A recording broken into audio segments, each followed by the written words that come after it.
All right, y'all. So I got it welded on there.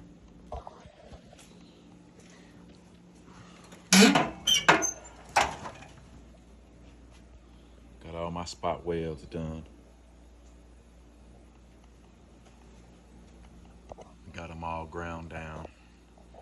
Got it lined up fairly good. I had to split it. I had to split it right here. I cut a straight slice right up there so that I could pull this over just a little bit because it was sticking out a little further than I liked. So I just cut me a slit right there.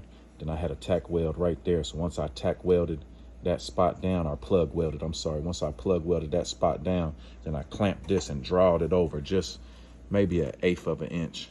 Then I just welded that seam back up. As you guys know, this is a lead joint. A couple guys had asked me if I was gonna lead it. And I've never done it before. Honestly, I wanna try it, but I'm scared that I'll mess it up. So I might try to watch some videos. I know they sell the bars, the lead comes in a bar.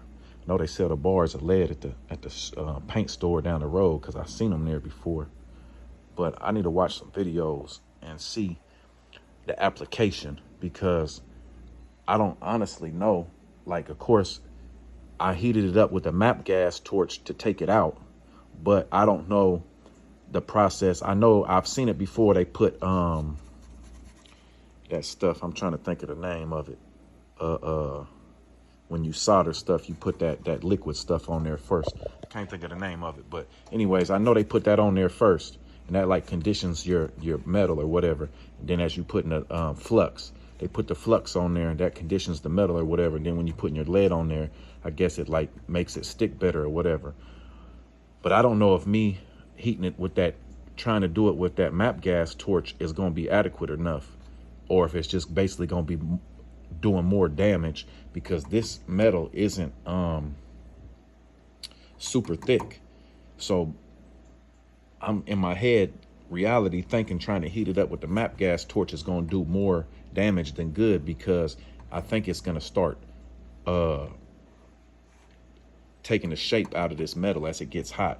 And then I'm trying to, heat both sections up and put the lead in there. I think it might deform this metal right here. So I'm gonna have to watch some videos and see. I might just leave it up to the body man and they could put the, the filler, fiberglass filler, whatever in there. But that's it. Nice fit. I go around on the passenger side and show y'all the same thing. I cut the slit. I did it on both sides. Like I said, I cut the slit up. Then I had a plug weld here and just pulled that over just a slight bit, just so you can see the line is lined up. Of course, you see the gap here, but that would be all full of lead from the factory. And this line here is almost perfect with that line there. And this little indentation here, if you see from the side, this little indentation here would be full with lead too. And they would just, it would be smoothed right into there. But I fixed, I patched this whole panel right here. Like I showed you guys, made a patch panel. It's spliced in right here. And if you can tell, it's rolled. So this isn't flat all the way across here. It comes to right here and then it rolls in and then it curves back up and it's underneath this lip.